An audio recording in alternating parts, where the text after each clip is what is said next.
चलो इसमें है बेटा हमारे पास अभी जो आज हम लोग डिस्कस करेंगे that is reducing nature of क्या H2O2।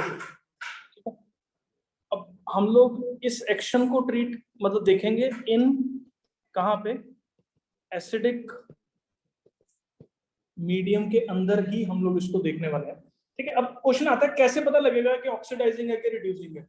ये सबसे डिफिकल्ट क्वेश्चन है H2O2 में डिफाइन करना, कोई रूल नहीं है।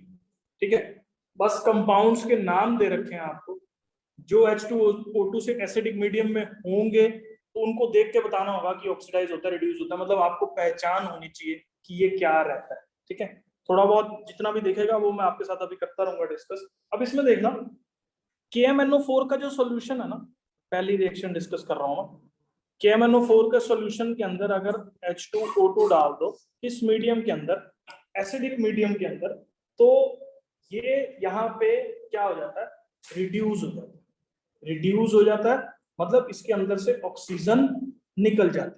तो इस केस में क्या कर रहा है, ये रिड्यूसिंग एजेंट का काम कर रहा है। कौन रिड्यूसिंग एजेंट का काम कर रहा है, H2O2 रिड्यूसिंग एजेंट का काम कर रहा है। कल हमने एक और रिएक्शन पढ़ी थी जिसमें अगर हम लोगों ने लिखा था K2Cr2O7, K2Cr2O7 लास्ट हमने जब ये किया था तो ये ऑक्सीडाइज हो गया। याद रखो K2Cr2O7 H2O2 की प्रेजेंस में ब्लू कलर बना रहा था, जो ऑरेंज रेडिश ऑरेंज से ब्लू कलर बना रहा था, ये ऑक्सीडाइज हो रहा था। आज जो हम लोग अभी बात करने वाले हैं कौन से वाला, H2O2 एसिडिक मीडियम के अंदर, ये क्या हो रहा है हमारे पास, रिड्यूस हो रहा है। मैं ना पूरी रिएक्शन जो है वो आपको यहाँ पे लिख के बता रहा हूँ, इसमें ध्यान से देखना आप लोग। इसको देखो, KMnO4 एसिडिक मीडियम का मैंने लिया इसको H2SO4 प्लस साथ में डाला क्या H2O2। तो KMnO4 ले लिया मैंने किसके अंदर बेटा, एसिडिक मीडियम के अंदर जो है वो यहाँ पे हमने KMnO4 ले लिया। अब यहाँ पे देखो क्या बनेगा, K2SO4 प्लस MnSO4 प्लस क्या H2O प्लस क्या O2। ये रिएक्शन होगी। क्वेश्चन आता है ये ऑक्सीडाइजिंग हो कैसे रहा है, मतलब इस रिएक्शन से चलो ये रिएक्शन होगी, हमें K2SO4 बन गया, MnSO4 बन गया, H2O बन गया, O2 बन गया, लेकिन सबसे बड़ा क्वेश्चन ये राइज हुआ कि पता कैसे लगा कि इसका ऑक्सीडेशन हुआ है। मतलब ये चीज कैसे आइडेंटिफाई करें कि इसका ऑक्सीडेशन हुआ है। ध्यान से देखना, इसके ऊपर चार्ज कितना है, 2 पॉजिटिव, सल्फेट के ऊपर 2 नेगेटिव। इतनी पहचान है हमें कि सल्फेट के ऊपर 2 नेगेटिव है, इसीलिए Mn के ऊपर कौन सा चार्ज होगा हमारे पास, 2 पॉजिटिव। बेटा पोटाशियम प्लस इसके ऊपर X, इसका -2। ठीक है ना, पोटाशियम के ऊपर +1 चार्ज है क्योंकि अल्कली मेटल है। तो करना जरा इसका +1 plus X plus 4 into -2 that is equal to क्या, 0। तो यहां से X की वैल्यू मतलब इसकी जो ऑक्सीडेशन स्टेट आ गई दैट इज +7। तो इसका मतलब Mn7 पॉजिटिव से Mn2 पॉजिटिव में चेंज हुआ। देख लो यहाँ पे ऊपर कितना था, 7 पॉजिटिव था, यहाँ कितना हुआ 2 पॉजिटिव जो है वो हो रहा है। इसका मतलब इसने क्या किए, 5 इलेक्ट्रॉन गेन किए, क्योंकि तभी ऐसा हुआ होगा जब इसने 5 इलेक्ट्रॉन गेन किए, क्योंकि 7 पॉजिटिव इसका स्टेट था, अब ये स्टेट 2 पॉजिटिव के अंदर चेंज हो रहा है। इसका मतलब इलेक्ट्रॉन गेन किए। इलेक्ट्रॉन गेन करना इज रिडक्शन। इलेक्ट्रॉन का गेन करना क्या होता है, हम लोगों के पास रिडक्शन होता है। तो इसका मतलब क्या हुआ, जो H2O2 है उसकी प्रेजेंस में Mn7 पॉजिटिव से Mn2 पॉजिटिव में चेंज हो गया। इसका मतलब H2O2 क्या हो गया, रिड्यूसिंग एजेंट हो गया, क्योंकि H2O2 की प्रेजेंस में हो रहा है ना ये सारा कुछ, इसका रिडक्शन हो रहा है ना H2O2 की प्रेजेंस में। तो जिसके सामने इसका रिडक्शन हो रहा हो तो इसका मतलब वो क्या हो गया, हमारे पास एक रिड्यूसिंग एजेंट का जो है वो काम यहाँ पे कर रहा है। क्लियर हो गया, बोलो ना, भूल जाओ ये वाली डेफिनेशन, ध्यान से सुनो। जिसके अंदर ऑक्सीजन इलेक्ट्रॉन का लॉस होगा दैट इज ऑक्सीडेशन, जिसके अंदर इलेक्ट्रॉन्स का गेन हो रहा है दैट इज रिडक्शन। ये डेफिनेशन आप अपने, वो भी है डेफिनेशन, लेकिन अब वो प्रैक्टिकली समझने के लिए ना, क्योंकि बहुत सारी चीजें आप ऑक्सीजन से नहीं समझ सकते हो, क्योंकि यहाँ पे देखो ऑक्सीजन KMnO4 में भी 4 है, MnSO4 में भी 4 है, यहाँ से देख के बता नहीं सकते ना आप। आप इसकी ऑक्सीडेशन स्टेट देख के बता सकते हो कि इसने गेन करा है कि लूज करा है। अब फिर वही गेन लूज में मत देखो ऑक्सीजन पे, आप जिसने हाँ इलेक्ट्रॉन गेन करा है उसके रिडक्शन, इलेक्ट्रॉन के लॉस पे देखो। अब सुन लो इसको, मैं पूरा बता देता हूँ, यहाँ पे देख लो इसको। जो हमारे पास बेटा गेन ऑफ इलेक्ट्रॉन होता है उस चीज को हम लोग एज ए रिडक्शन कोट करते हैं। जो हमारे पास लॉस ऑफ इलेक्ट्रॉन होता है उस चीज को हम लोग ऑक्सीडेशन कोट करते हैं। जिसकी प्रेजेंस में गेन ऑफ इलेक्ट्रॉन हुआ, मतलब एक ने गेन ऑफ इलेक्ट्रॉन किया, तो जहां से वो इलेक्ट्रॉन आया दैट इज रिड्यूसिंग एजेंट, और जिसने इलेक्ट्रॉन वो किया ये क्या हो गया हमारे पास ऑक्सीडाइजिंग एजेंट। ये क्या है, ये रिडक्शन वाला रिड्यूसिंग एजेंट नहीं है, ये जो इलेक्ट्रॉन दे रहा है, जिसने इलेक्ट्रॉन लूज किया वो रिड्यूसिंग एजेंट का काम कर रहा है, जिसने इलेक्ट्रॉन दिया है इस रिएक्शन। फिर बता रहा हूं ध्यान से सुनो, gain of electron, soon low, gain of electron is reduction. Gain of electron जहां से इलेक्ट्रॉन आया, क्योंकि गेन ऑफ इलेक्ट्रॉन है ना, मतलब मैं इलेक्ट्रॉन गेन कर रहा हूं, तो किसी ने तो इलेक्ट्रॉन मुझे दिया होगा, तो जहां से वो इलेक्ट्रॉन आ रहा है दैट इज रिड्यूसिंग एजेंट। फिर देख लो loss of electron is oxidation, तो जहां को वो इलेक्ट्रॉन गया, मान लो मैंने इलेक्ट्रॉन लूज किया, तो मान लो आपने गेन किया वो इलेक्ट्रॉन मेरे से लूज हो, तो आप ऑक्सीडाइजिंग एजेंट हो जाओ, ठीक है ना। तो ये एक सिंपल इसका जो है वो हमारे पास बिहेवियर है। तो याद रखो KMnO4 एसिडिक मीडियम के अंदर H2O2 की प्रेजेंस में रिड्यूस होता है, K2Cr2O7 H2O2 की प्रेजेंस में एसिडिक मीडियम के अंदर ऑक्सीडाइज होता है। बटरफ्लाई लाइक स्ट्रक्चर जो है कल हमने बताया था वो इसका फॉर्म यहाँ पे। बेटा KMnO4 में ना एक्चुअली ये सॉल्ट की प्रेजेंस में ऐसे रहता है, K पॉजिटिव MnO4 नेगेटिव, तो इसका ऑक्सीडेशन स्टेट पे कोई फर्क नहीं पड़ रहा। Potassium is just a ion जो उसके साथ अटैच है, that is not a participating ion.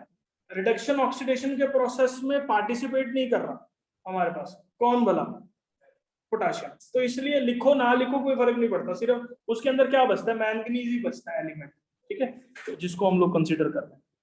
Next है बेटा इसके अंदर एक और रिएक्शन है, बी पार्ट में डिस्कस कर रहा हूं, वो क्या, हाइपो हैलाइड्स जो होते हैं इज रिड्यूस्ड टू, किसके अंदर रिड्यूस हो जाते हैं हमारे पास, हैलाइड्स के अंदर जो है वो रिड्यूस हो जाते हैं। तो देखो कैसे, HOCl इसको बोलते हैं हाइपोहैलाइड, हैलाइड नहीं है ये, हैलाइट है, ठीक है, हाइपोहैलाइट है। इसके अंदर अगर मैं क्या डालूं, H2O2 डालूं, ठीक है, तो इस केस में देखो बेटा ये क्या होगा, हाइड्रोजन वाटर बनेगा, इसका वाटर तो बनना ही है, साथ में ऑक्सीजन भी बननी है। ये बात आप याद रखो, जब भी ये रिडक्शन वाली रिएक्शन हो रही है ना, तो H2O2 और O2 तो इसमें साथ में निकलना ही है, साथ में क्या होगा, HCl का फॉर्मेशन जो है वो होगा।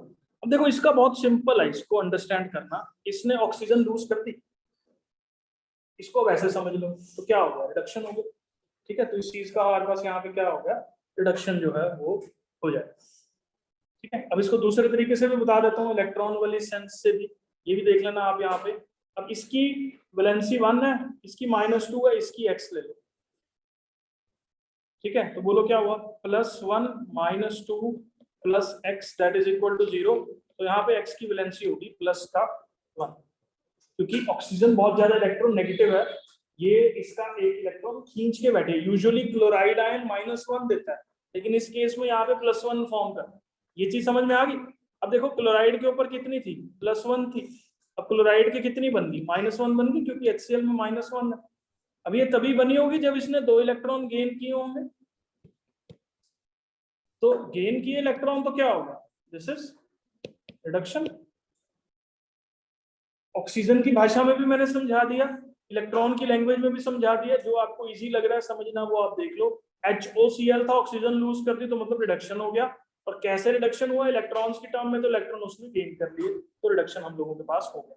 अब एक और रिएक्शन है यहाँ पे, कई बार बुक्स में दी नहीं होती है और ये इस तरह से पूछ लेते हैं इसको, देखो ये NaOCl, इसको है sodium hypochlorite, sodium hypochlorite, highlight बोला था ना हमने ऊपर, देखो हैलाइट का मतलब है ये हैलाइड है, क्लोरीन लगा हुआ तो क्लोराइट, ब्रोमीन लगा हुआ तो ब्रोमाइट, आयोडीन लगा हुआ तो फ्लोराइट हो जाएगा, फ्लोरीन लगा हुआ, ठीक है ना। तो इस तरीके से है ये सारा। तो इसका भी बताओ मेरे को जरा क्या होगा ये रिएक्शन में, H2O2 है तो ये किस में फॉर्म होगा, देखो NaCl बनेगा प्लस H2O बनेगा प्लस O2 का फॉर्मेशन होगा। जैसे ऊपर HCl बना ना, तो इस केस में क्या बन जाएगा बेटा, NaCl जो है वो फॉर्म हो जाएगा। मैं ना यहाँ लिख देता हूँ HCl ताकि रिएक्शन का पता लग जाए, ठीक है। क्लियर हो गया बेटा, ये आपको लग गया बेटा सबको। नेक्स्ट देखो, इसके बाद और बहुत सारी रिएक्शंस हैं जहां पे ये रिड्यूसिंग एजेंट का काम कर रहा है। मैं सारी रिएक्शंस यहाँ पे कवर कर रहा हूँ। ये सारी रिएक्शंस एक बात आप याद रखो, सारी एसिडिक मीडियम वाली बात चल रही है, सारी की सारी जो भी अभी हम लोग बात कर रहे हैं। मान लो आपके पास Ag2O लिया हमने, H2O2 डाल दिया, ये भी एसिडिक मीडियम के अंदर की ही बात कर रहा हूँ मैं। तो हमारे पास क्या फॉर्म हो रहा है, Ag plus H2O plus O2। H2O plus O2 तो आपको मिल ही जाएगा क्योंकि ये भी रिडक्शन हो रही है। Ag2O ने ऑक्सीजन लूज कर दिया तो रिडक्शन होगी, तो क्या बन जाएगा हमारे पास, Ag बन जाएगा ना। अब अलग है ये, और रिएक्शन, अदर रिएक्शंस करके लिख लो इसको ऐसे करके लिख लो, अदर रिएक्शंस। अब आगे देखो, H2O2 किसकी प्रेजेंस में, H पॉजिटिव की प्रेजेंस में।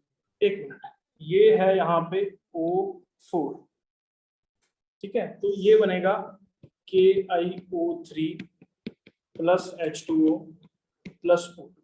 तो देखो इसने यहाँ पे क्या किया, एक ऑक्सीजन को लूज कर दिया, तो इसका क्या हो गया हमारे पास यहाँ पे रिडक्शन हो गया। ये काफी इंपॉर्टेंट रिएक्शन है, कई बार आई हुई है पेपर में। उसके बाद क्लोराइड प्लस H2O2, ये हम लोगों के पास क्या बना रहा है, Cl negative HCl plus O2।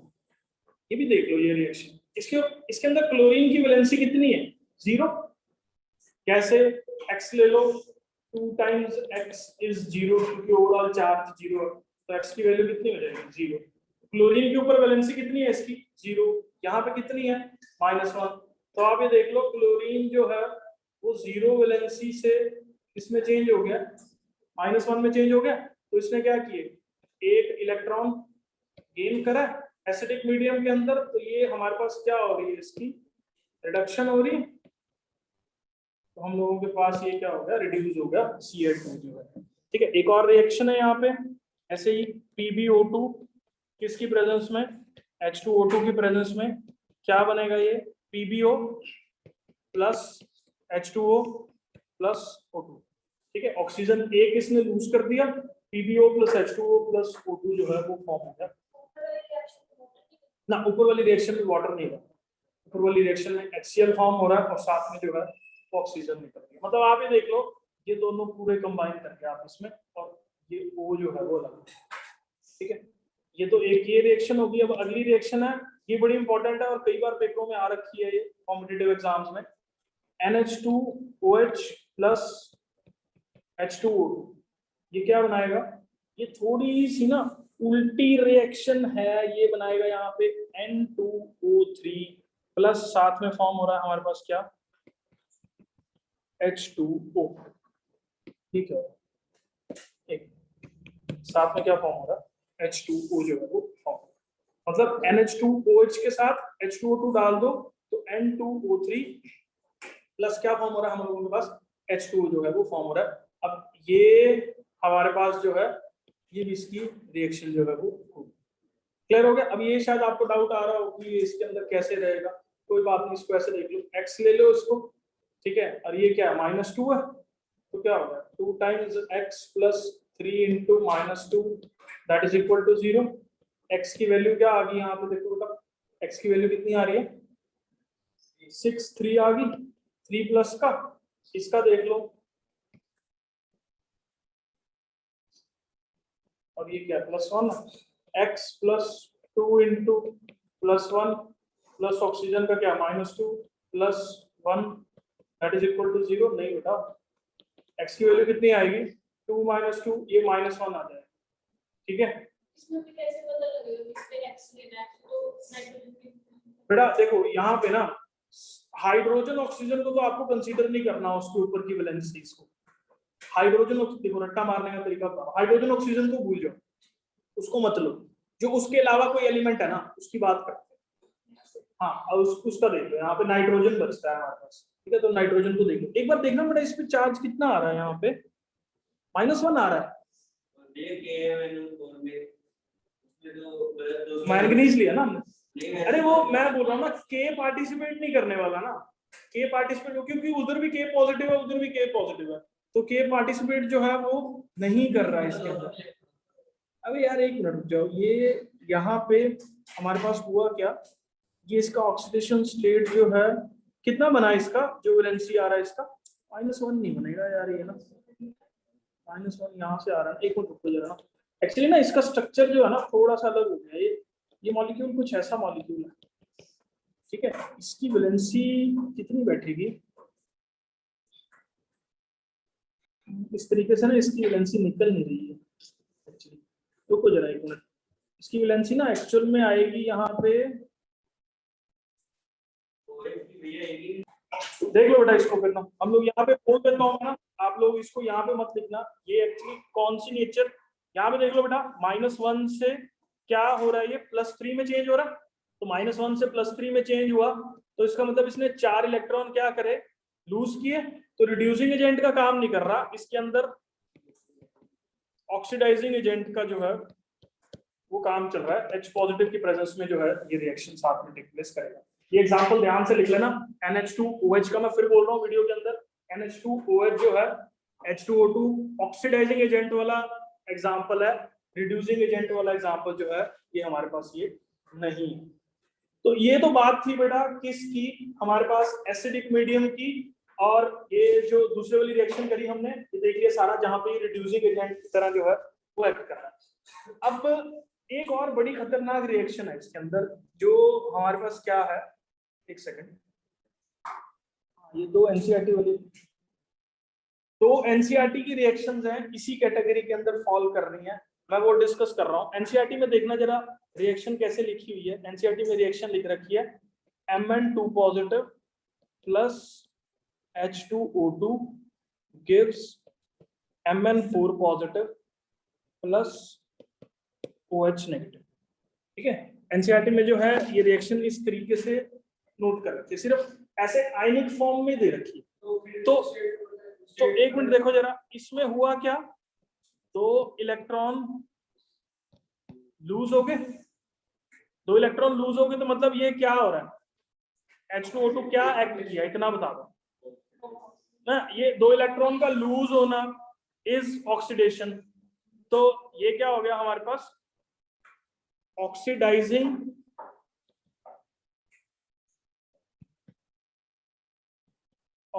Agent हो गया H2O2।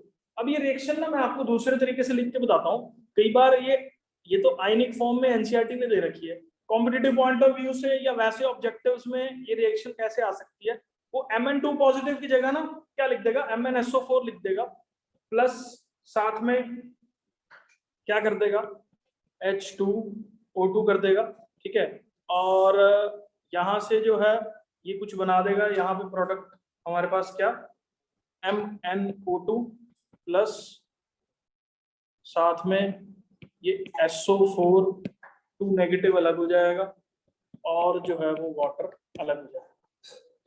मतलब क्या कहने का कि यहाँ पे देखो मैंगनीज के ऊपर +2 है, यहाँ पे क्या है +4 है। रिएक्शन कई बार आयनिक फॉर्म की बजाय इस तरह से भी लिखी होगी, तो आपको फाइंड आउट कर लेना कि क्या क्या गिवन है उसके अंदर, नहीं समझे, समझ गए ना, ये चीज सिंपल ही है, ठीक है। तो हमने यहाँ पे फाइंड आउट कर लिया कि कौन कौन सी ऑक्सीडेशन स्टेट जो है उसकी हमारे पास प्रेजेंट थी। अब एक और रिएक्शन है एनसीईआरटी में, इसकी ऑक्सीडाइजिंग नेचर दे रखी है। एक चीज और है बेटा, ये जो रिएक्शन है ना ये बेसिक मीडियम में होती है ना, आपको ये बता देता हूँ पूरा ढंग से। इसमें H2O2 कहाँ पे हम लोग ले रहे हैं, पीछे तक एसिडिक पे ले रहे थे, ये वाला कहाँ पे ले रहे हैं, बेसिक मीडियम में ले रहे हैं, और बेसिक मीडियम में साथ में हम लोग क्या ऐड करते हैं, NaOH ऐड करते हैं, जिसकी वजह से क्या होता है, ये जो है ना हमारे पास ये Na पॉजिटिव से कंबाइन करके यहाँ पे क्या बन जाता है, Na2SO4। तो ओवरऑल रिएक्शन कैसे लिखते हैं हम लोग, MnSO4 plus H2O2 plus NaOH gives what, MnO2 plus Na2SO4 plus क्या वाटर। ठीक है, तो इस तरह से ये वाली रिएक्शन जो है हम लोगों के पास 2 पॉजिटिव से 4 पॉजिटिव स्टेट में जो है वो ऑक्सीडेशन स्टेट हमारी वेरी कर जाती है। अब ऐसी एक और रिएक्शन है हमारे पास जो कौन से मीडियम में एक्ट करती है, बेसिक मीडियम के अंदर जो है वो एक्ट कर रही है। वो क्या रिएक्शन है, एनसीईआरटी में ये ऐसे लिखी हुई है, Fe2 positive plus H2O2 gives Fe3 positive. कैसे, यहाँ पे देख लो, आयरन ने क्या किया, एक इलेक्ट्रॉन क्या कर दिया, लूज कर दिया, एक इलेक्ट्रॉन लूज कर दिया, तो ये ऑक्सीडेशन हो गया इसका। ठीक है, सुन रहे हैं, तो ऑक्सीडेशन हो गया यहाँ पे।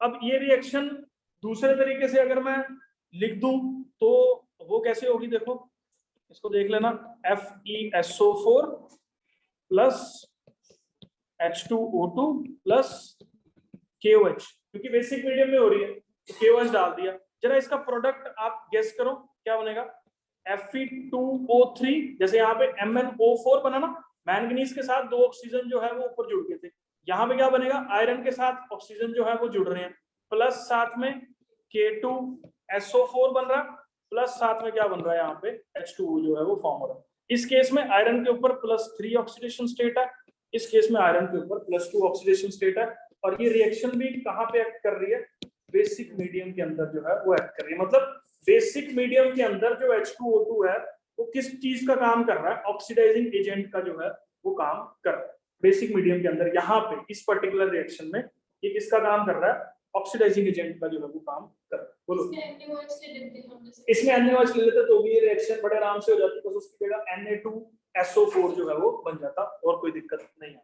अब 3 तरह की चीजें हमने पढ़ ली। पहला कौन सा पढ़ा हमने कि एसिडिक मीडियम में ऑक्सीडाइजिंग एजेंट कहाँ एक्ट कर रहा है, फिर एसिडिक मीडियम में रिड्यूसिंग एजेंट कहाँ एक्ट कर रहा है, फिर बेसिक मीडियम में ऑक्सीडाइजिंग एजेंट, ये 2 रिएक्शंस में एक्ट कर रहा है, फिर बेसिक मीडियम में ही रिड्यूसिंग एजेंट कहाँ पे एक्ट कर रहा है उसकी बात कर।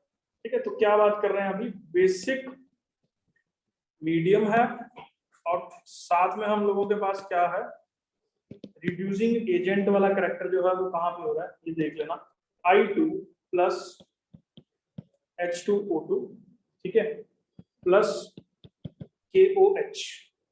ठीक है, ये क्या बना रहा है, KI बना रहा है, प्लस साथ में H2O प्लस। यहाँ पे देखो इसकी वैलेंसी 0 से क्या होगी, -1 होगी। इसने क्या किया, एक इलेक्ट्रॉन गेन किया इलेक्ट्रॉन, तो इसका क्या हुआ, रिडक्शन हुआ। अब इसका अगर रिडक्शन हुआ तो किसकी प्रेजेंस में हुआ, H2O2 की प्रेजेंस में हुआ, तो इसका मतलब H2O2 क्या एक्ट कर रहा है, एज ए रिड्यूसिंग एजेंट जो है वो हमारे पास एक्ट कर रहा है। ठीक है, इसके बाद बेटा सबसे जो आगे रिएक्शन है ना ध्यान देने वाली वो ये है KMnO4 प्लस H2O2। ये कॉम्पिटिटिव एग्जाम्स में फेवरेट रिएक्शन है, ये वाली जो मैं अभी बात कर रहा हूँ, प्लस साथ में क्या डाल रहे हैं, KOH जो है वो डाल रहे हैं। ठीक है, इसमें देखो क्या फॉर्म हो रहा है, MnO2 प्लस O2 प्लस ये KOH इसमें ना हेल्प कर रहा है कुछ इस तरह से, आपको पार्टिसिपेट करता हुआ नहीं नजर आएगा, प्लस क्या साथ में वाटर जो है ये फॉर्म है इस जगह। अभी ये समझ में आई है ये रिएक्शन, अभी मैं बताता हूँ, ये तो वैसे तो पता लग गया, चलो ये क्या हो गया, इसकी ऑक्सीडेशन स्टेट कितनी थी इसके अंदर, अभी हमने पीछे निकाली थी, ये थी शायद +7 और ये क्या होगी +4 होगी।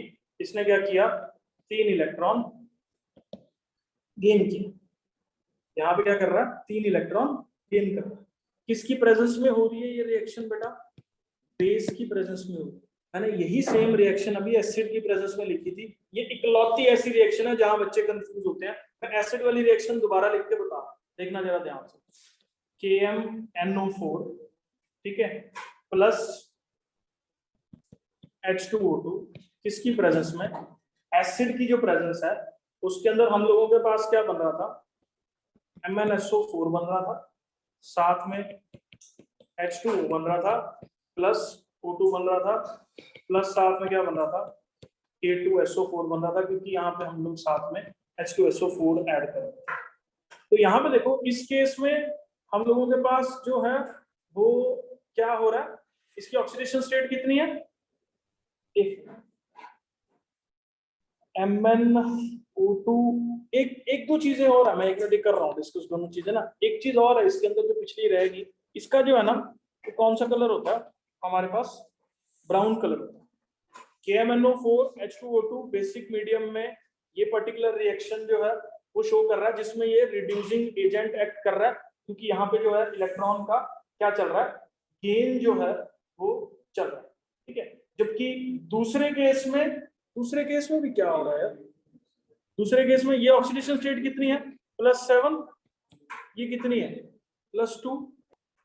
आगे देखो इस केस में क्या रिएक्शन हो रही है, एसिडिक मीडियम के अंदर ये रिएक्शन हो रही है, हो इसमें भी रिड्यूस रहा है, लेकिन प्रोडक्ट्स दोनों केसेस में अलग अलग फॉर्म। एक्ट इसमें भी एज रिड्यूसिंग एजेंट ही कर रहा है, लेकिन प्रोडक्ट्स देख लो, एक केस में बन रहा है MnO2, एक में O2, एक KOH, एक H2O, यहाँ पे MnSO4 और H2O, O2 और K2SO4, मतलब प्रोडक्ट्स अलग अलग हैं, सेम KMnO4 की बात कर रहे हैं। एसिडिक और बेसिक मीडियम में ये रिएक्शन सबसे ज्यादा इंपॉर्टेंट है, क्योंकि यहाँ पे जो है ना एक छोटी सी एक ही रिएक्शन की दो रिएक्शन है, सिर्फ मीडियम पे डिपेंड कर रही है। बेसिक मीडियम ले रहे हैं तो प्रोडक्ट्स अलग हैं, एसिडिक मीडियम ले रहे हैं तो प्रोडक्ट्स अलग है, ठीक है। तो ये दोनों रिएक्शन मैंने यहाँ पे सामने लिख दी, वो सब दोनों में रिड्यूसिंग एजेंट का ही काम जो है वो हम लोगों के पास यहाँ पे हो रहा है। क्लियर होगी ये चीज, ठीक है। तो ये दोनों रिएक्शन देख लेना बेटा, इसके ऊपर बहुत सारे क्वेश्चन जो है ना तुम लोगों को देखने को जो है वो मिल जाएंगे। अभी ये पूरी असाइनमेंट में पूरा H2O2 टॉपिक है, देख न जा रहे, ठीक है। बाकी ये सारी रिएक्शंस लर्न करेगा तो तेरे को पता लग जाएंगे क्या क्या हो रहा है।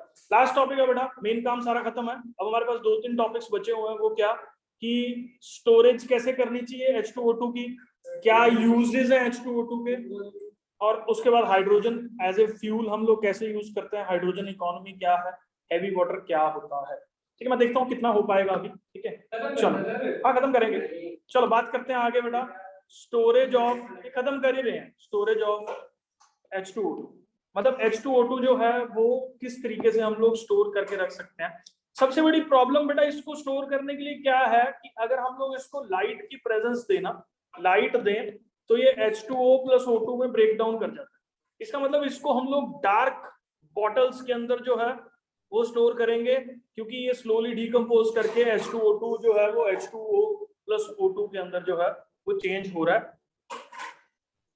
और अगर हमने किसी मेटल कंटेनर के अंदर जो है वो इसको स्टोर कर दिया, ठीक है, या किसी ग्लास कंटेनर के अंदर जो है वो इसको स्टोर कर दिया, तो ये रिएक्शन और फास्ट हो जाती है मेटल्स की प्रेजेंस, क्योंकि अभी देखा ना हम लोगों ने मेटल्स को ऑक्सीडाइज रिड्यूस करने की टेंडेंसी ये रखता है, ठीक है। तो हम लोग यूजुअली मेटल्स वगैरह को इसको स्टोर करें, जैसे प्लास्टिक बॉटल्स के अंदर कर दिया जो नॉन रिएक्टिव है, PET वगैरह जो होते हैं, ऐसे पॉलीमर्स जो रिएक्ट नहीं करते केमिकल्स के साथ, यूजुअली हम लोग उसके अंदर जो है, या इसको हम लोग लिखते हैं, इसको कैसे स्टोर किया जाता है, बेस्ट वे क्या है, वैक्स लाइंड ग्लास में कर लो, या इसको प्लास्टिक की वेसल के अंदर स्टोर कर लो जो कि डार्क है।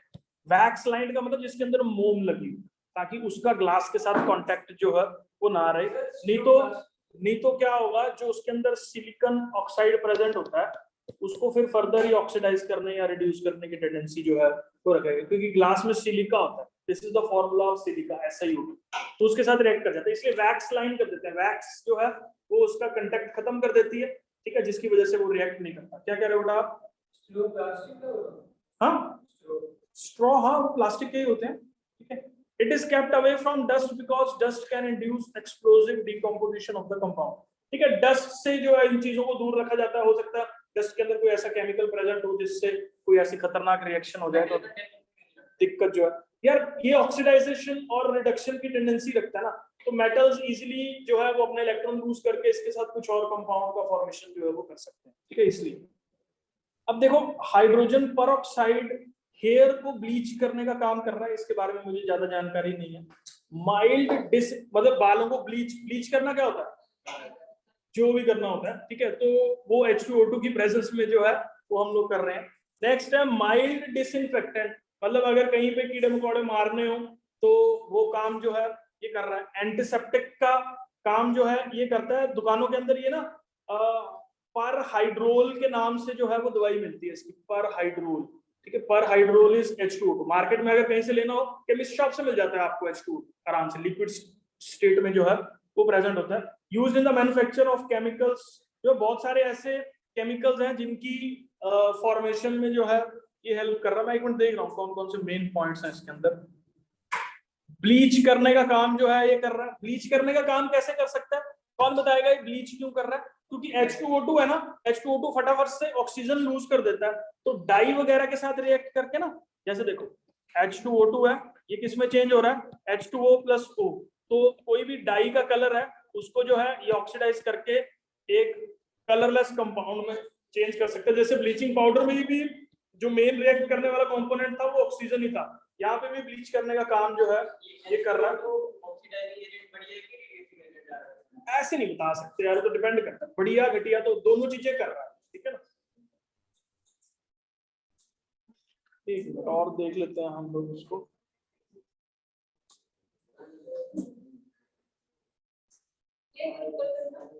बोलो बेटा। ठीक है, इसके अंदर ना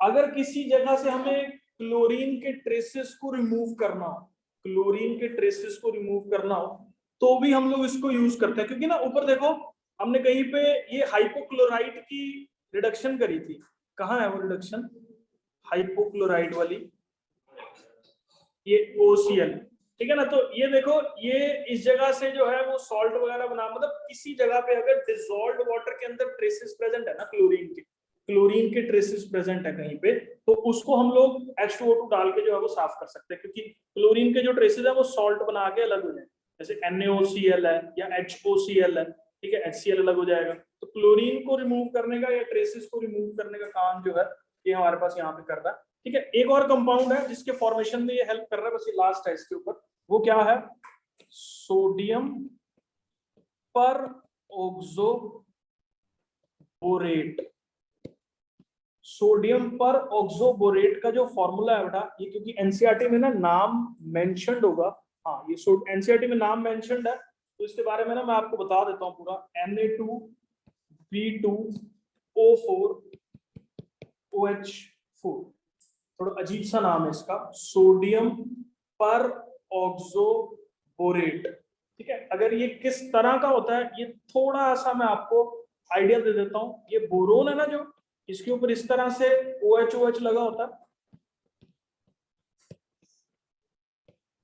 ये भी बोरोन लगा हुआ, फिर इसके ऊपर क्या लगा हुआ, OH लगा हुआ है यहाँ पे, और इसके ऊपर टोटल कितना चार्ज है, 2 नेगेटिव चार्ज होता है, जो कि किससे अटैच होता है, सोडियम पॉजिटिव से जो है वो अटैच होता है। बड़ा ही सिंपल सा स्ट्रक्चर है इसका, देखो ध्यान से, देखो बोरोन के दोनों साइड पे इधर OH उधर भी OH और बीच में OO लिंकेज जो है वो इसकी प्रेजेंट है। कॉम्पिटिटिव पॉइंट ऑफ व्यू से क्या पूछ लेगा, कितने सिग्मा बॉन्ड होते हैं सोडियम पर ऑक्सोबोरेट, भैया उस टाइम पे हवा निकल जाएगी, ये वाला क्वेश्चन एडवांस लेवल क्वेश्चन है, ठीक है। क्योंकि स्ट्रक्चर याद होगा, स्ट्रक्चर बुक में गिवन नहीं है, लेकिन एडवांस में इस तरह के क्वेश्चन जो है पूछ लेते हैं, ठीक है। तो यूजुअली आप अपने दिमाग में बिठा लेना। और ये गलती करते हैं बच्चे सिग्मा बॉन्ड निकालते हुए, इसको भूल जाते हैं, ये भी एक बॉन्ड है ना, तो ये वाला बॉन्ड जो है ना ये भी कंसीडर करना है आपको। ये 4 नहीं तो आपके आंसर गलत आएगा, उन्होंने 4 कम वाला भी दे रखा होगा ताकि आपके जैसे बच्चे हवा में करते हुए इसको 4 कम काउंट करें और MCQ गलत हो जाएगा हमारा। लग गया पता? नेक्स्ट आगे बढ़ते हैं बेटा। इसके बाद आता है हमारे पास जो है हैवी वाटर।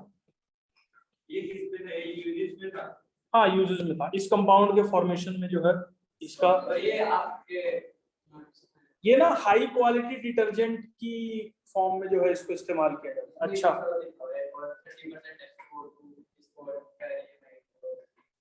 कहाँ पे बेटा, कौन सा पॉइंट है, सेकंड पॉइंट है, it is used in the manufacture of sodium perchlorate which is high quality detergent, ये लिखा हुआ है मेरे पास तो यहाँ पे एनसीईआरटी में, ये भी नोट में है आपके,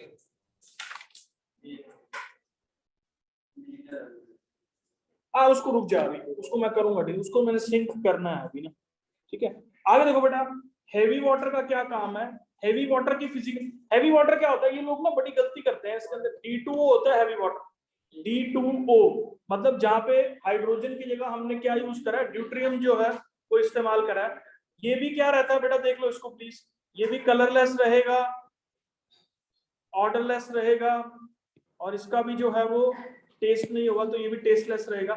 इसकी सारी फिजिकल प्रॉपर्टीज जो है वो एक ऑर्डिनरी वाटर के जैसी ही होती है, उसमें कोई भी डिफरेंस नहीं है। मतलब ये भी 100 डिग्री सेल्सियस पे बॉयल कर रहा है, सब कुछ जो भी ज्यादातर इसकी फिजिकल कांस्टेंट्स हैं, नहीं सॉरी गलत बोल दिया मैंने, जितने भी इसके ज्यादातर फिजिकल कांस्टेंट्स हैं वो H2O से ज्यादा होते हैं, क्योंकि हैवी हो गया ना, हैवी होने की वजह से वैंडरवाल फोर्स ऑफ अट्रैक्शन ज्यादा हो जाएगा, वैंडरवाल फोर्स ऑफ अट्रैक्शन ज्यादा होगा तो मेल्टिंग पॉइंट बॉइलिंग पॉइंट पे जो है वो डिफरेंस आ जाता है। ये चीज आपको पता होनी चाहिए। पेपर में कैसा क्वेश्चन आ सकता है अगर कॉन्सेप्चुअली पूछा जाए, which of the following has higher boiling point, T2, क्योंकि हैवी है। तो जितने भी इसके फिजिकल कांस्टेंट समझ रहे हो ना, जैसे मेल्टिंग पॉइंट हो गया, बॉइलिंग पॉइंट हो गया, एंथैल्पीज होगी, बॉन्ड डिसोसिएशन एनर्जी होगी, वो सारे के सारे में जो है वो H2O लीड कर रहा है। ठीक है, अब इसमें एक चीज और है, ये हैवी वाटर ना, आपको शायद पता नहीं, आपकी क्लास में पढ़ा हुआ पिछले साल न्यूक्लियर एनर्जी वाला टॉपिक, सोर्सेज ऑफ एनर्जी का हो गया था, उसमें ना हैवी वाटर को, जैसे न्यूट्रॉन है ना, अगर मान लो कहीं से फास्ट मूविंग न्यूट्रॉन आ रहा है तो उसको स्लो डाउन करना, उसकी स्पीड को कम करने का काम जो है ना वो D2O करता है। तो न्यूक्लियर रिएक्टर्स वगैरह में इसका इस्तेमाल किया जाता है। मैं ना आपको बता देता हूँ, थोड़ा सा आइडिया दे देता हूँ। जैसे ये समझ लो यूरेनियम है, ये 92 290 292 के आसपास ही होती है शायद, ये ना 235, सर क्या बोल रहा हूँ, ये होती है 235। ये रिएक्शन के साथ मान लो मैंने न्यूट्रॉन की रिएक्शन करवाई ना, तो एक इसमें बेरियन फॉर्म होता है, एक क्रिप्टन फॉर्म होता है, और बहुत सारे न्यूट्रॉन्स जो है ना इसमें रिलीज होते हैं बहुत तेजी से। इसको बोलते हैं न्यूक्लियर रिएक्शन, जहां पे न्यूक्लियस पार्टिसिपेट कर रहा है, नया प्रोडक्ट का फॉर्मेशन होता है। तो ये फास्ट मूविंग न्यूट्रॉन की स्पीड को कम करने का काम कर रहा है, मतलब न्यूक्लियर रिएक्शंस को कंट्रोल करने का काम। ठीक है, बेसिकली कौन, D2O। तो न्यूक्लियर रिएक्टर में जो है इसका इस्तेमाल किया जाता है। और ये तो हो गया, इट कैन आल्सो बी। अब ये किस तरह से जो है वो प्रिपेयर किया जाता है, ये इसके ऊपर आज आपने अभी क्वेश्चन देखे हैं बहुत सारे। CaC2 प्लस D2O एक रिएक्शन, दूसरी रिएक्शन Al4C3 प्लस D2O। ये बेटा आपको याद है, दोनों हमने H2O के साथ पढ़ रखी है ये वाली रिएक्शन, SO3 प्लस D2O। क्या क्या फॉर्म हो रहा है बेटा यहाँ पे बोलो, C2D2 प्लस CaOD ट्वाइस। वहां पे हमारे पास फॉर्म हो रहा था C2H2 एसिटाइलीन, ये बन रहा है D2SO4, सॉरी ये बन रहा है D2SO4, ये बन रहा है CD4 प्लस AlOD थ्राइस। ये याद है, H2O के साथ ये सेम रिएक्शन हमने पढ़ी थी, कैल्शियम कार्बाइड जो है वाटर के साथ रिएक्ट करके इथाइन बना रहा है, एसिटाइलीन गैस है C2H2।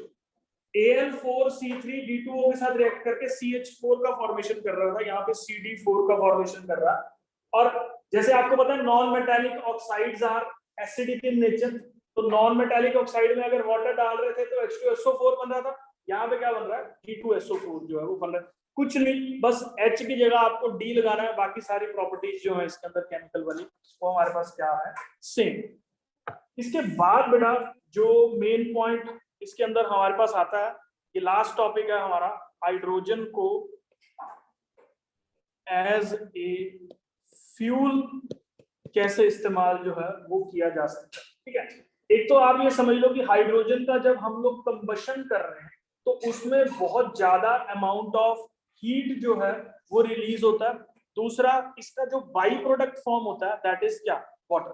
जैसे जब हाइड्रोजन का, ये मैंने ना पहले भी बहुत सारा डिस्कस किया था उस दिन, H2O फॉर्म हो रहा है ना, हाइड्रोजन का ऑक्सीडेशन कर रहे हैं तो हमारे पास क्या चीज फॉर्म हो रही है, H2O फॉर्म हो रहा है। और इसका कंपैरिजन में मतलब ये पॉल्यूशन लेस हमारे पास एक वे है बहुत ज्यादा एनर्जी को क्या करने का, ऑब्टेन करने का। ठीक है, अगर ना बेटा इसके ना 2-3 स्टेटिस्टिक्स हैं, एक्चुअली डाटा के ऊपर है ये सारा कॉन्सेप्ट जो है ना। अगर मैं इसको मैं आपको पढ़ देता हूँ, यहाँ से एनसीईआरटी में टेबल दे रखा है पेज नंबर 295 पे, वो आप जब नोट्स लिख रहे होगे तो बना देना यहाँ से पढ़ के। तो इसमें क्या है, इसमें कंपेयर कर रखा है इसको, हमारे पास डाई हाइड्रोजन को इसके साथ मतलब बहुत सारे फ्यूल्स को, एलपीजी को अलग कर रखा है, मीथेन को अलग कर रखा है, और पेट्रोल वगैरह को जो है वो अलग कर रखा है। तो इसमें अगर मैं यहाँ पे बात करूं तो 1 मोल हाइड्रोजन को अगर मैं बर्न कर रहा हूँ, 1 मोल को हाइड्रोजन को, तो मेरे पास 286 एनर्जी रिलीज हो रही है। यार ये ना एक मिनट, या तो मैं इसको प्रोजेक्ट करता हूँ। एनर्जी रिलीज्ड किलो जूल में कितनी है? हाइड्रोजन को गैसोस स्टेट में 1 मोल लिया अगर तो 286, लिक्विड में 285, ज्यादा फर्क नहीं है। तो लिक्विड लो चाहे वो लो, एलपीजी की बहुत ज्यादा है, मीथेन की ज्यादा और इसकी बहुत ज्यादा, ऑक्टेन की बहुत ज्यादा। तो लिक्विड स्टेट के अंदर 1 मोल की एनर्जी जो है वो इसकी काफी ज्यादा रिलीज जो है वो होगी। दूसरा, अगर मैं 1 ग्राम लू, 1 ग्राम में ये कंपैरिजन है, मतलब ये एनर्जी बहुत ज्यादा रिलीज कर रहा है हाइड्रोजन जो है। अब मैंने आपको उस दिन भी ये चीज समझाई थी, शायद आपको याद होगा कि पेट्रोल का जो फॉर्मूला है ना वो बहुत बड़ा है। तो अगर मैं 1 ग्राम हाइड्रोजन की बात करूँ तो that is half mole. 1 gram hydrogen का मतलब हाफ मोल है। हाफ मोल का जो वॉल्यूम होता है वो दैट इज 11.4 लीटर हो गया। 11.4 लीटर अगर आप हाइड्रोजन को बर्न कर रहे हो तो एनर्जी का जो अमाउंट रहता है वो ज्यादा रहता है, ठीक है, एज कंपेयर टू अगर मैं बाकियों का पर ग्राम अगर कंपैरिजन करूं। उसके बाद पर लीटर का कंपैरिजन कर रहा हूं तो लिक्विड हाइड्रोजन, लिक्विड हाइड्रोजन क्योंकि उसको लिक्विफाई कर दिया, बहुत ज्यादा नंबर ऑफ मोल्स उसमें प्रेजेंट है, क्योंकि हाइड्रोजन का जब लिक्विड बना दिया तो गैस से लिक्विड बन गया, बहुत ज्यादा नंबर ऑफ मोल्स प्रेजेंट होने की वजह से जो एनर्जी रिलीज हो रहा है वो यहाँ पे बहुत ज्यादा एनर्जी जो है वो हमारे पास यहाँ पे रिलीज रहता है। तो ये सारा का सारा कंपैरिजन दे रखा है किसके साथ? एलपीजी के साथ, CH4 के साथ, ऑक्टेन के साथ, ठीक है। तो ये इसके अंदर जो है वो आपको जानना है। इसमें रुक जाओ भैया, इसमें क्या है, मेरे को एक बार पढ़ने दो इसको ना। अब दूसरा, इसका फायदा क्या है बेटा, इसके अंदर कोई भी हमारे पास जो है वो क्या रहता है, वेस्ट प्रोडक्ट जो है वो ऑब्टेन नहीं हो रहा। एक पॉइंट ये है हम लोगों के पास,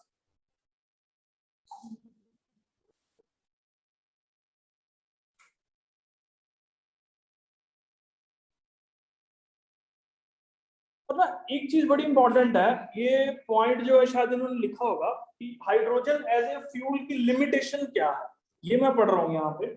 इसने बोला कि अगर मैंने एक सिलेंडर के अंदर हाइड्रोजन को कंप्रेस कर रखा है, बहुत ज्यादा कंप्रेस कर रखा है, मतलब लिक्विड स्टेट में है, क्योंकि आप ये देखो लिक्विड स्टेट में सबसे ज्यादा एनर्जी जो है वो तो काफी ज्यादा एनर्जी जो है ये रिलीज कर रहा है किलो जूल में, तो वो 30 टाइम्स हैवियर होता है as compare to same amount of ये पेट्रोल से। मतलब उसका वेट जो है वो बहुत ज्यादा होता है, क्योंकि लिक्विफाई जब हमने उसको कर दिया ना तो उसके नंबर ऑफ मोल्स बहुत ज्यादा बढ़ जाते हैं, जिसकी वजह से सिलेंडर जो है वो क्या हो जाता है, हेवी हो जाता है। दूसरा, dihydrogen gas is converted into liquid state by cooling to 20 K। मतलब दूसरा, अगर ये लिक्विड स्टेट में ज्यादा एनर्जी रिलीज कर रहा है तो इसको कूल डाउन करने के लिए 20 केल्विन टेम्परेचर चाहिए, जो कि बहुत मुश्किल है अचीव करना लैब्स के, मतलब एक्सपेरिमेंटली अगर इसको देखा जाए या प्रैक्टिकली देखा जाए, तो इसलिए इसको कम यूज करते हैं। दूसरा तो बस इसमें क्या ही है, एक इसमें एक और चीज है, ये मैंने आपको बताया था कि पैलेडियम के सरफेस के ऊपर जो है वो हाइड्रोजन एब्जॉर्ब हो सकता है। पैलेडियम अपने से 1000 गुना ज्यादा हाइड्रोजन जो है, मतलब एज ए स्टोरेज की फॉर्म में जो है, इस तरह के निकल हो गया, टाइटेनियम हो गया, तो इस तरह के एलिमेंट्स जो है वो हमारे पास हाइड्रोजन की स्टोरेज का काम जो है वो कर रहे हैं। अब एक ना लास्ट कॉन्सेप्ट है छोटा सा, जिसको हम लोग क्या बोल देते हैं, हाइड्रोजन इकोनॉमी जो है वो बोल देते हैं। अब हाइड्रोजन इकोनॉमी क्या है कि अगर अपने को हाइड्रोजन को एज ए फ्यूल यूज करना है, मैं कुछ लाइन बोल रहा हूं आप उसको ध्यान से समझ लेना। The basic principle of hydrogen economy is the transportation and storage of energy in the form of liquid and gaseous hydrogen. Hydrogen से इकोनॉमी दौड़ाना, मतलब आप इसको कंपैरिजन के तौर पे हाइड्रोजन से कंट्री की इकोनॉमी चलाना, मतलब हाइड्रोजन को एज ए फ्यूल यूज करना। तो जिसके लिए हमें अपने को किन चीजों को ध्यान देना पड़ेगा कि किस तरह से इसकी ट्रांसपोर्टेशन हो रही है और इस एनर्जी की स्टोरेज जो है वो हम लोग किस तरीके से कर रहे हैं। अगर हम हाइड्रोजन की इकोनॉमी पे शिफ्ट करना चाहते हैं, मतलब जो सोर्स ऑफ एनर्जी को अगर हम लोग पेट्रोल से शिफ्ट करना चाहते हैं, किस पे, हाइड्रोजन। दूसरा पॉइंट है, advantages of hydrogen economy is that energy is transported and transmitted in the form of dihydrogen and not as a electric power. तो इसका सबसे बड़ा फायदा अपने को क्या होगा कि एनर्जी जो भी हम लोग ट्रांसमिट और ट्रांसपोर्ट करेंगे वो हाइड्रोजन की फॉर्म में ही करेंगे। ये नहीं है कि कहीं पे हमारे पास पानी की पोटेंशियल एनर्जी थी, पानी से हमने इलेक्ट्रिक को दौड़ाया और तो जगह जगह हमने तारे बिछा रखी हैं और इलेक्ट्रिसिटी में एनर्जी कन्वर्ट करके ट्रांसफर कर रहे हैं। क्योंकि देखो इलेक्ट्रिसिटी भी एक एनर्जी है जो हम लोगों के पास थर्मल पावर प्लांट से आ रही है, या अगर मान लो हम लोग हाइड्रोजन की फुल्ली उस पर ट्रांसफर करते हैं तो सिर्फ अपने को सिर्फ ध्यान देना होगा कि हाइड्रोजन का ट्रांसफर जो है वो कैसे करना है। तो ये काइंड ऑफ एडवांटेज है। मतलब अगर मान लो हर सोसाइटी में, लोकेलिटी में हाइड्रोजन के सिलेंडर से अगर हम लोग जनरेटर्स बना लें, ठीक है, तो जो सप्लाई कर रहे हैं, तो इतनी बड़ी बड़ी तारों के खर्चे जो है वो जो ट्रांसपोर्टेशन में यूज हो रहे हैं या पावर्स में यूज हो रहे हैं वो हमें नहीं करने पड़ेंगे। A pilot project using dihydrogen as a fuel was launched in October for running automobiles. ये 2005 में कुछ कंपनीज कौन कौन सी थी ये मैं 99% श्योर हूँ। एक टोयोटा थी, एक होंडा थी, ठीक है, जिन कारों ने जो है वो हाइड्रोजन कार्स जो है वो बनाई और हाइड्रोजन कार्स के ऊपर जो है इन चीजों को रन आउट किया। Initially 5% of the hydrogen was mixed with CNG for 4 wheeler vehicles. तो ये क्या करते थे पहले, सीएनजी मतलब कंप्रेस्ड नेचुरल गैस के साथ 5% हाइड्रोजन मिक्स कर देते थे 4 व्हीलर्स के अंदर। मतलब ऐसा नहीं था कि हाइड्रोजन गैस इन्होंने जब ये अपना प्रोटोटाइप बनाया तो खाली हाइड्रोजन ही डाल दी, उसमें सीएनजी और इसका मिक्सचर यूज किया ताकि गाड़ियां जो है वो प्रॉपरली रन करें। और ये फ्यूल सेल्स में भी इस्तेमाल किया जाता है, ये मैंने पहले भी डिस्कस किया। फ्यूल सेल्स में क्या होता है, एक तरफ से हाइड्रोजन जो है वो इस्तेमाल करी जा रही है, दूसरी तरफ से ऑक्सीजन आ रही है, H2O बना रहे हैं और साथ में क्या रिलीज कर रहे हैं, एनर्जी रिलीज कर रहे हैं, ठीक है। तो ये जो हमारे पास ऊपर स्पेस के अंदर प्रोग्राम्स हो रहे हैं, तो दोनों गैसेस वहां प्रेजेंट होती हैं। और मैंने बताया था उस टाइम पे एस्ट्रोनॉट्स का पानी की जो प्रॉब्लम है उसको भी जो है ये सॉर्ट आउट कर रहे हैं। मैंने एक भी लाइन नहीं छोड़ी हुई एनसीईआरटी की।